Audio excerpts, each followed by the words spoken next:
California. I want to first, though, contextualize this moment in this space by stating the obvious. Everything that's going on in the United States, everything that's going on in New York and other parts of this country, we want to extend not only thoughts and prayers, but we're also extending a hand of support with ventilators. Today we announced 500 ventilators from our cash will be sent to the national stockpile to be immediately distributed to states in need, particularly the state of New York. So I just want to thank our team for assembling over the weekend the appropriate equipment, making sure that these vents work, making sure that these are the vents that were recently refurbished and repurposed for exactly the purpose that they're assigned. And again, our hearts and prayers go out to everybody as it relates to meeting this very difficult week head on and making sure that we have all of the appropriate personnel, appropriate sites, as well as equipment, particularly ventilators, to support those most in need. I want to, though, make an argument for the state of California's efforts in the context of putting in perspective the work that's being done, not just, again, here, but over the course of many, many months, by reminding everybody that we started on this journey in January with repatriation flights that came back into the United States through the state of California for people in mainland China, American citizens. We brought them on to Air Force bases here in the state of California. It began the formal relationship, the formal partnership with the federal government, the CDC, and their respective agencies. Of course, that generated a lot of attention and obviously raised the alarm bells for the state of California that we needed to prepare not only to address the needs of those that were being repatriated, but begin the process to really start focusing on preparing for COVID-19 and the prospect that this virus was going to spread. That was brought further into focus with the Grand Princess cruise line, which generated national attention and certainly generated a lot of energy and focus in Northern California, in the Bay Area. And those relationships were only strengthened. And as a process of, or rather as an extension of those relationships being strengthened, it forced our hand to really start looking at assets, looking at sites, alternative care sites, not just our hospital sites, but alternative care sites that can not only meet the needs of those that were coming off the Grand Princess, but the expectation then that the coronavirus would spread and the peak needs would exceed our capacity to deliver within our 416 hospitals. So over the course of months, the state of California has been preparing in a very deliberative way. We've phased our preparation in different frames. Phase one is the focus of today's press conference. We want to let folks know that our phase one procurement includes some 50,000 beds above and beyond what is currently available in our hospital system. And I say currently with a caveat. We have 416 hospitals in our hospital system, some 75,000 licensed beds. We have asked the hospital system itself to create capacity to surge by roughly 40%, so 30,000 beds within the hospital system itself. The additional surge, the 50,000 phase one goal, would come from the state working with partners at the local level, 20,000 beds for alternative care sites. So within the hospital system, acute care, a focus on building capacity and assets in and around those hospital footprints, in and around the emergency rooms, in and around the operating rooms, with existing staff to the extent we need to surge the staff, a health corps support that we've been talking about the course of the last week or so. This is one of the sites of the 20,000 sites that the state of California has procured, and as you can see behind me, quite literally is being brought into a condition where we can start accepting patients as early as April 20th. We're here in the Sacramento region, the Sleep Train Arena, where the Sacramento Kings once played. This is a site that will provide for 400 beds specifically for patients that are either being discharged from our hospital system, from our emergency departments, or going here directly with mild to moderate symptoms. The acute care will continue to be provided in our hospital system as part of their larger surge. This is one of a dozen plus sites that the state of California has already procured. We currently have locked in 4,613 specific bed sites now throughout the state of California. We have sites like this arena in every major region in the state of California. Those 4,613 beds are currently locked down, but they're not by any stretch the totality of what we're trying to source and the number, again, of 20,000 that we ultimately are going to seek. We have 5,005 additional beds that we currently have identified and in the process of negotiations, but we've locked in, like we have here, 4,613, again with an anticipated peak into mid-May. So we're well on schedule, all part of our ongoing preparation plan, phase one, to get to those 50,000 beds. Let me flesh out a little bit more about what those beds look like, because they all don't look like this arena. We worked first to secure Seton Hospital in Northern California, hospital that was no longer operating as it once was, 220 beds specifically now available at Seton. We did the same for St. Vincent Hospital down in Los Angeles. 266 beds will be made available. And by the way, that goes operational on Monday, April 13th, because of a partnership with Dignity and a partnership with Kaiser. And I want to thank Dignity and Lloyd Dean, Kaiser and Greg Adams for their support, their stewardship, working with the county to secure that site and make St. Vincent operational. Of course, the USNS Mercy, also part of that hospital surge, 550 beds as part of phase one of their capacity build. So those are on the hospital side. Those are assets locked in.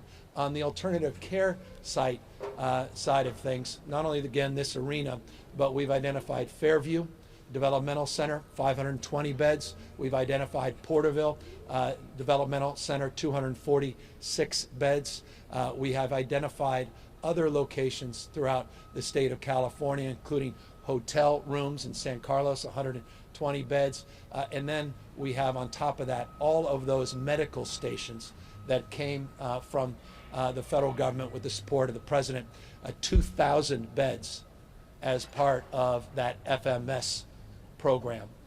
5 of those sites are already up, not necessarily running, but locked down, and we've unloaded all of the cash, the equipment and supplies, and we have prepped those sites.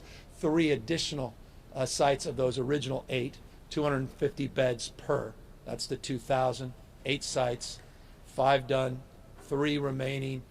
Those 3 are up and around Shasta, Butte County. We have one down in San Diego. I want to congratulate the work of the county down there for announcing that and finding an appropriate site for that. Nathan Fletcher, supervisor, and others that were doing that over the weekend. And then a site in Fresno that we are in the process of unloading and setting up. So those 8 sites, plus those hospitals, plus alternative care sites like this, that's the 4,613 beds that we have locked down and ready to go with. That said, it's one thing to have the beds, it's another to have the personnel. And just to explain a little bit about how these things are working, the hospitals, I talked about the partnership with Kaiser and Dignity down in Southern California. Each and every site has different operations, different specs in terms of support, who's managing them, where we're procuring the appropriate protective gear, and the like. The FMS sites, these medical stations, are county-state partnerships. In some cases, the county is taking all the responsibility themselves, but broadly, county-state partnerships.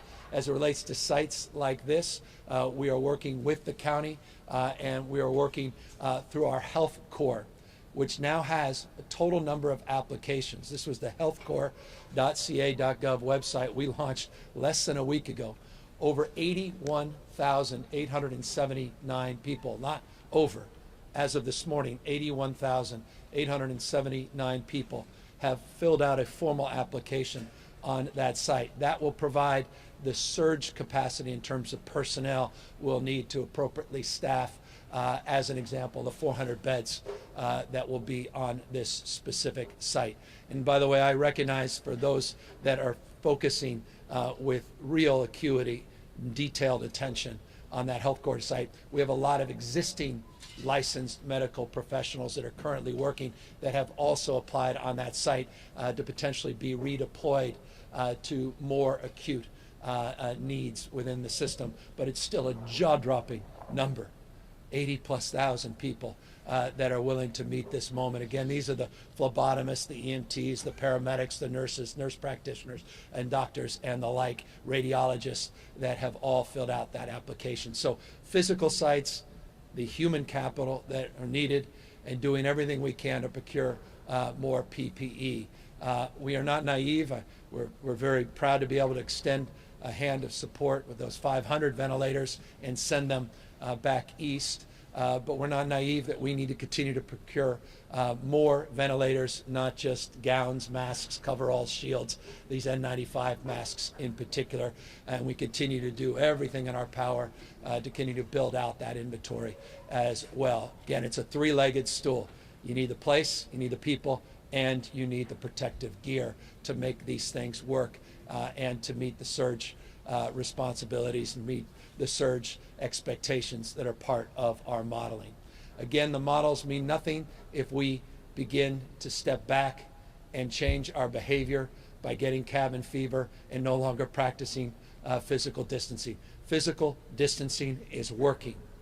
The more we commit to meeting this head on by continuing to practice social distancing, but substantively physical distancing, wearing the appropriate well, not masks, but face coverings when you are forced to get in a queue or in a line and be around other people where you can't practice physical distancing, for example, at a grocery store. If we continue to do that, we continue to hold the line, then these models will continue to buy us time, because you, by definition, are bending the curve, which allows us the days and weeks to do exactly what you see being done right behind me here at Sleep Train Arena.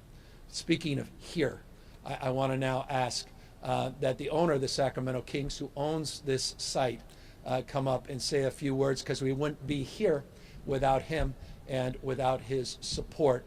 It's just an example of people all stepping in to meet this moment head on. And I just want to congratulate Vivek and his partnerships that he has formed with food banks in the Sacramento region, the 100,000 masks that his foundation has provided and his personal largesse has afforded, and the hundreds of thousands of dollars the foundation has provided in cash contributions to those in need. It's just an example of philanthropy at scale and people extending their hand. And so, Vivek, thank you on behalf of a very grateful state, and perhaps you can just share some thoughts and words about why you let us open these doors and let everybody start working here at this facility.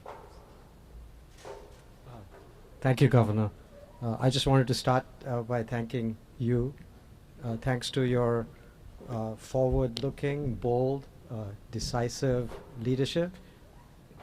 There's no question you're the best governor in America, but when history is written, people are going to remember that thanks to your actions, thousands, if not tens of thousands, of lives have been saved.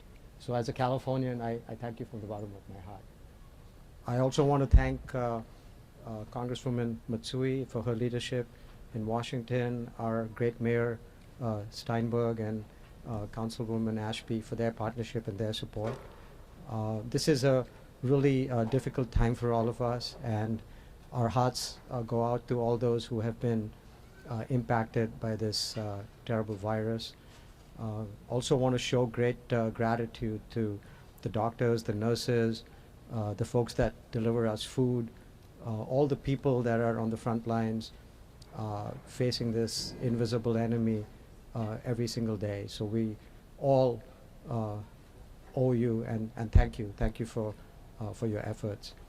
We at the Sacramento Kings have always believed that it's bigger than basketball, and if we can use our platform to impact the world in a positive way and make a difference, then that's what we need to do. The city has always been there for us, and we will be there for the city in any small way that we can. This, where we're standing right now, is actually one of the iconic venues in sports history. This is actually where LeBron played his first game, and now it's going to be taking care of Californians. So its history of big moments continues. We thought we were done with this arena when we moved out, but in fact, the arena still lives on, and hopefully it'll play its part in contributing to the state. Governor, I'm an immigrant to this great country, and I have great belief and faith in the ingenuity, the resilience, and the determination of the American people. So I fully believe, as bad as this invisible enemy is, thanks to your leadership, we in California and we in America will triumph over this. And I thank all of you for giving us the opportunity to be some small part of your efforts. Thank you. Thank you, Vivek. Thank you so much on behalf of all of us for immediately making available this arena before we even asked. This was offered, and the fact that we're here in such a short period of time and already seen the construction is testament to your support and to the spirit that you have advanced. And so I'm very, very grateful to you. Let me just extend a few other points of consideration. We talk about these 50,000 beds in our phase 1 strategy based on our modeling. Here's some good news. Within the hospital system itself, they believe they have the capacity in our 416 hospitals to do even more than the 30,000 beds that they originally proposed. That was representative of about a 40% surge. They believe they can do thousands of additional beds, and we believe that's the most appropriate use of resources because the staffing already exists and the footprints at those sites could be expanded much more efficiently and effectively, and the staffing much more efficient and effective if indeed that's the case. So the overall numbers will begin to shift between those two buckets based upon the manifestation of those additional plans. And so once again, I want to just thank the hospital system, their representatives for doing a wonderful job, including on this point. We've talked about ventilators, the 500 ventilators. One of the reasons we felt more confident in our ability to extend a hand on ventilators and send them back east is because the hospitals themselves that originally had an inventory of 7,587 vents, 7,587 vents, today have currently 11,036 vents.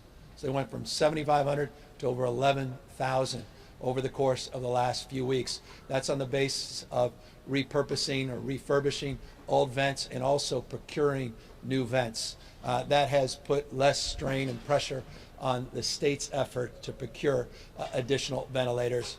Make no mistake, though, we are full force going around the world to procure even more ventilators and continue to work with companies on bridge ventilators like the ones we've been talking about, that Virgin Orbit and others are beginning to procure and do more to make sure that we are being innovative in terms of how we utilize existing vents, working in partnership with Stanford University and others. Here's just a quick update. 14,336, that's the official count. It's up 6.7% total number of COVID-19 positives.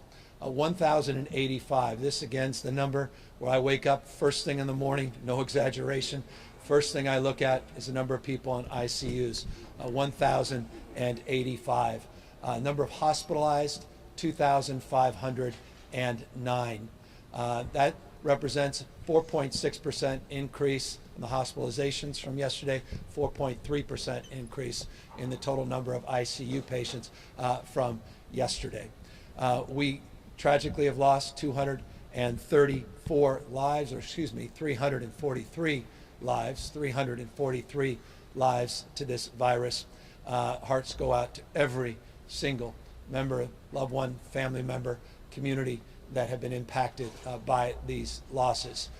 We'll continue to update you on the number of N95 masks that come in and go out, continue to update you on the number of Health Corps folks that have signed up and begin the process of being evaluated, triaged to be deployed or redeployed throughout our healthcare delivery system.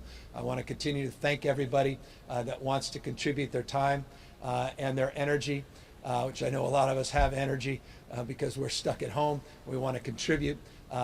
The serve.ca.gov website, the serve.ca.gov website remains the best place if you want to volunteer, support the homeless, food banks, give blood, connect to our Cal Volunteer site and the like.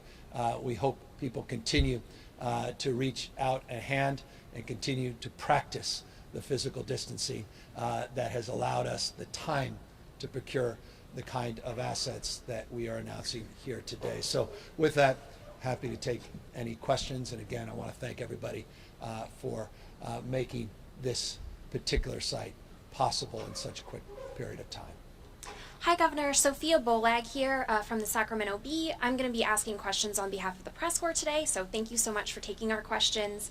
To start off, can you explain why you've been talking about phase one sort of as a distinct entity? What exactly does phase one mean in your modeling, and what's the difference between phase one and any subsequent phases? First phase, we break things down incrementally so we can focus our attention with acuity, and we look at our modeling, and we looked out over the course of last month into this month and April. Phase one is through the month of April. Phase two, when you look at our models that we made public last week, you'll see those numbers go north of 50,000. That would represent phase two of our process. So this is within the month of April, our first phase, finding 50,000 beds between the acute care system, the hospitals, and these alternative care sites for mild and moderate symptomatic individuals or those that have been discharged from the hospital system. So that's the breakdown specifically. If we enter into May and our modeling and projection numbers remain static, meaning they show that they're continuing to grow, then we'll enter in that phase two. Many reporters have questions about the ventilators and those 500 that you've sent to the national stockpile. So what convinced you that we could afford to send those ventilators? Why did you decide to send them to the national stockpile and not directly to a place like New York? New York is one of the states that is in desperate need of ventilators. We worked with our federal partners, particularly Bob Fenton, our regional director of FEMA, and Bob felt it was more appropriate if we can work within that national stockpile to immediately, this does not go to some warehouse, doesn't collect dust, to immediately redeploy them as needed based upon conditions on the ground. We could have prescribed what we thought was appropriate, that all 500 go to New York. They may go to New York, but we feel they're better positioned from the perspective of logistics to direct or redirect them to other parts of the country in real time as needed. The reason we made the determination over the weekend of the availability was twofold. Number one, as I mentioned a moment ago, we now have new inventory in our hospital systems of over 11,036 ventilators, substantially higher than the 7,587 that was identified just a few weeks ago. In addition to that, we're getting back all of those ventilators, over 1,000 now that have been refurbished. We've got another 1,000 or so that are currently being refurbished. We were down at Bloom Energy as the site that's doing most of those refurbishing. That's moving quite efficiently and effectively. I'm anticipating receiving an additional 500 ventilators as early as tomorrow, though give me a day or two. When they say things are arriving and they actually arrive, sometimes those things don't align perfectly, but we are confident in our procurement of thousands of additional ventilators, the first 500 arriving as early as tomorrow for all of those reasons, and the responsibility, the moral and ethical responsibility of providing resources in real time to those most in need. That's why we thought it appropriate to send those. What happens if Californians need those 500 ventilators back in a few weeks? Well, if we need them back in a few weeks, we'll get them back. They're conditioned on changing conditions here in the state. These are lent, they have not given. And I have confidence, all the confidence, based upon our modeling, based upon the extraordinary work of individuals that continue to practice appropriate physical distancing. If we change our behaviors, the model changes radically. If we continue to double down on our behaviors, the model will remain as it currently has, and that will give us the time well within the next few weeks to have enough ventilators, we believe, to meet the needs of 40 million Californians that may be vulnerable to this virus, ending up in hospitals and on ICUs. But we had our professionals look at this. We looked at our modeling. We looked at conditions on the ground, and we feel confident in our capacity to meet our needs as we support the needs of others. Phil Willen of the Los Angeles Times asks, given concerns that COVID-19 might rebound in the fall, perhaps to even a greater degree than the current outbreak, what is the state doing to prepare for that possibility? Will it force California to keep schools closed or to stockpile respirators and PPE and inhibit California from sharing those items with other states? Well, we're not hoarding anything. We're providing support as we can, and to the extent we find more avenues of procurement for PPE of all stripes, and we feel our needs are met, we will share those with people all across the country as needed. We are a major purchaser of PPE outside the federal government, the largest in the United States, so we can do things at scale. We have relationships in China, around the world, that are distinctive and unique, and we are going to do our best to row in the same direction as others. And so we hope that we can continue to increase our supplies. I was in a warehouse 2 days ago where we had just in that one warehouse distributed 15 million N95 masks in just a few weeks. They were distributed. Those were the masks that were there for years and years and years. The warehouse was all but empty. Millions more we hope to replenish. And so as we go into different phases, to Phil's question about different phases, that we're prepared to meet those phases head on. But know this, we're Americans. First and foremost, we happen to have 40 million Americans that live in the great state of California. And as a nation state, we can do certain things where we can punch above our weight, and we carry a big weight. But to the extent that other Americans need our support, our largesse, and to the extent we have the resources, we're going to be there for as many people as we possibly can. But know this, we're also taking care of our 40 million Californians as well. There's been some speculation that COVID-19 might recede with the warmer summer months. I'm wondering, have you guys seen that in some of the warmer parts of California, and is that something that you're incorporating into your modeling? Yeah, we'll see what happens, but based upon the data that's coming in, we will in real time assess any of those changes and patterns. Look, the numbers keep going up here in the state of California. The number of positives, number of tests, number of people in ICUs, number of people hospitalized, and tragically the number of people that have lost their lives. Conditions, to your question, are unique and distinctive depending on what parts of the state you are in. And we've heard people speculate about the seasonality of this virus, but it's too early based upon the information that we have to make any determinations around that speculation. There's no patterns that exist within the state that I'm aware of that would lead us to conclude that indeed is the case. We're hopeful in the seasonality, but by no stretch of the imagination does that change our modeling currently or our approach to procuring sites, people, and appropriate personal protective gear. And forgive me, this goes to Phil's previous question as well. All of that will be determinative. The facts on the ground, the experts and their opinions make the determination about schools and make the determination when people go back to work and sporting events like basketball or football season and the like. But again, too early to speculate on any of that until the data starts to bear the kind of clarity that is needed to make those determinations.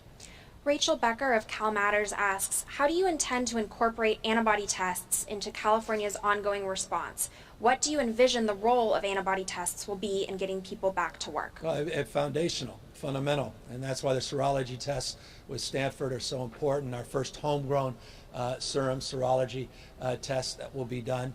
This will be ultimately determinative. It will be probably the biggest area of focus in terms of language we're using and the nomenclature, antibodies and proteins that we're trying to attach related to the immune system, all part of figuring out whether or not people have immunity, people have the kind of antibodies that will allow us to process new protocols in order to get people back into the workforce, or at least back into society in more traditional ways. So this is a deep area of focused concentration, I know, all across the United States, not just here in the state of California. And I should just note this frame around community surveillance and making sure that we are testing asymptomatic individuals to understand more about this virus is critical in ultimately advancing our testing goals.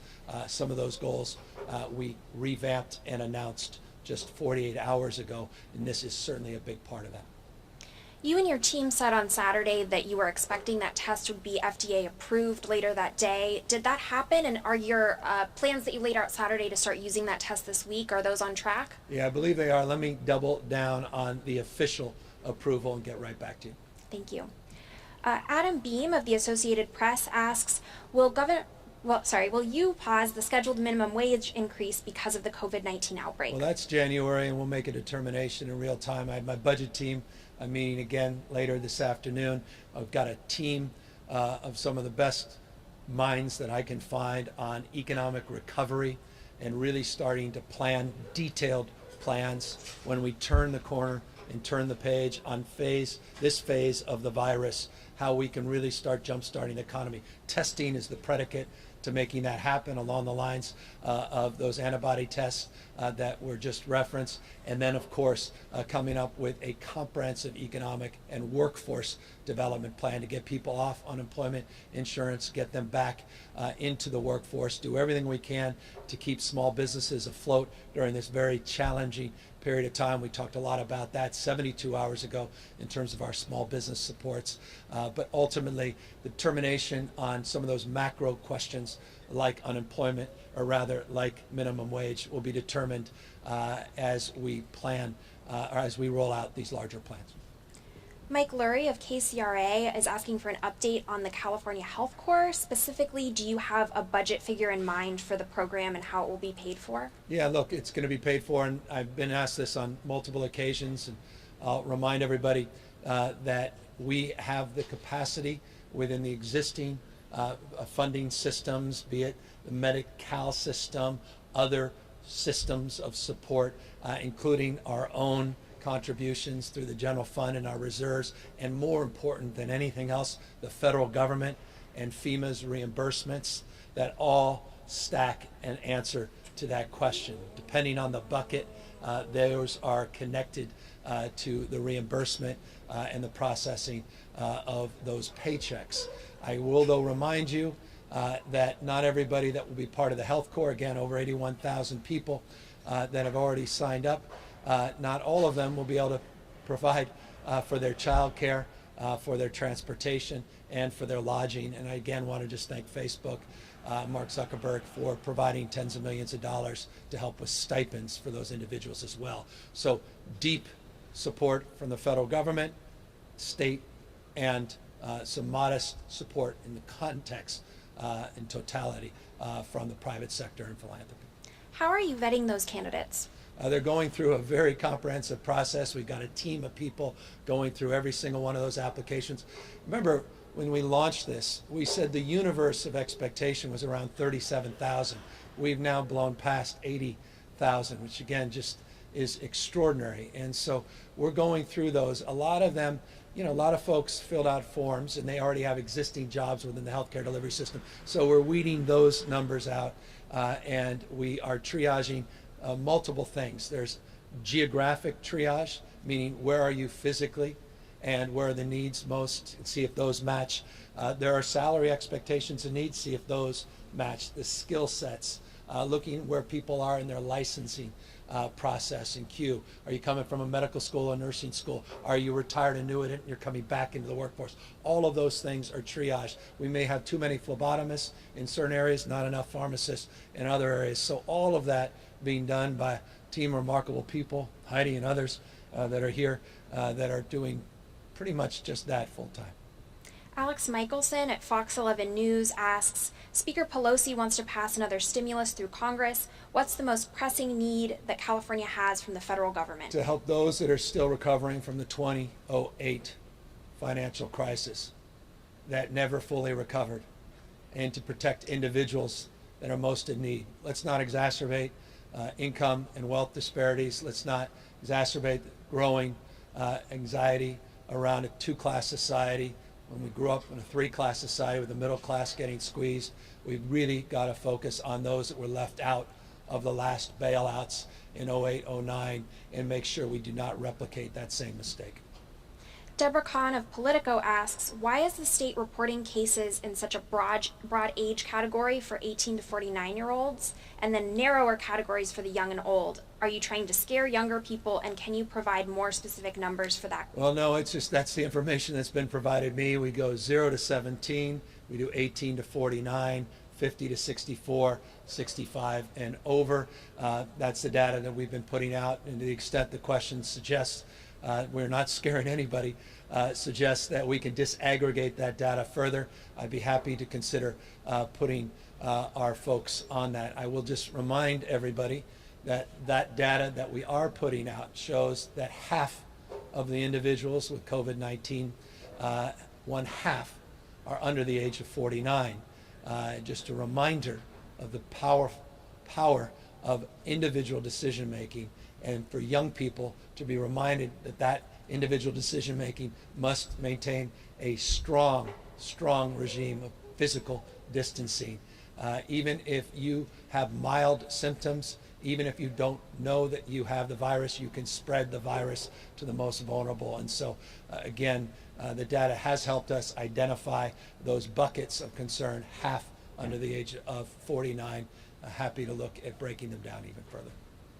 Jim Roop of Westwood One Radio asks, people have been saying they would like to know if the mitigation efforts are working. Is there any data or a specific point on a graph or a chart that indicates the state is actually seeing success in slowing the spread? Yeah, you're seeing that in our modeling. You're seeing that in the modeling we've presented publicly. We're seeing that in the capacity for us to be standing right here. This is a physical manifestation of the work that has been done by 40 million Californians, proving to be successful on the basis of buying us time. And this allows us to do the kinds of things that, frankly, some other parts of this country weren't able to do because they were overwhelmed. The system got overwhelmed.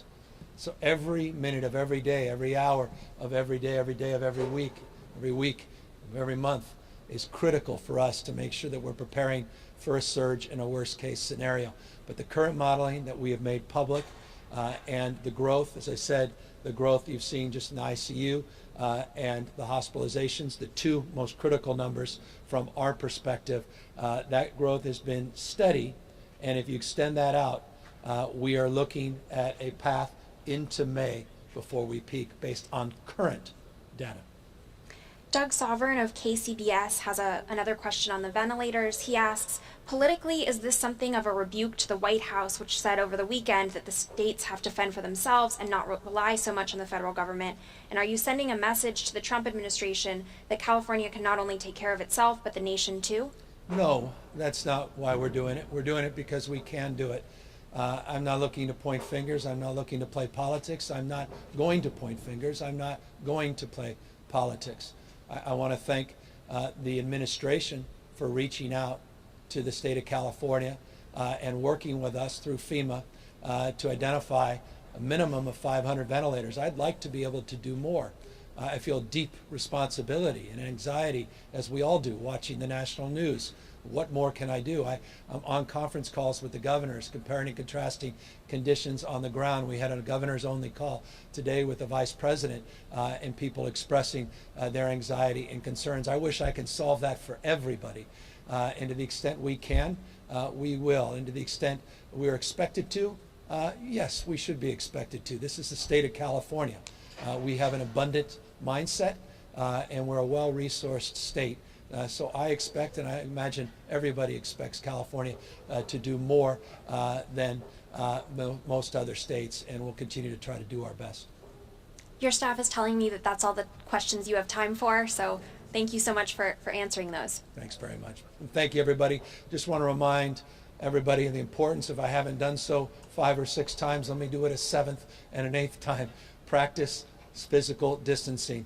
Thank you to everybody over the course of this weekend. Our parks, our playgrounds, our beaches, where I think reasonably, not in every case, reasonably underwhelmed because people were taking these stay-at-home orders seriously and taking the physical distancing seriously. As the weather gets better over the course of this next week and into the weekend, I will remind everybody on a daily basis, to extent even more on an hourly basis, to continue to double down on what has been working here in the state of California. Let us not look back and dream of regretting because we didn't do all we could to continue to bend that curve.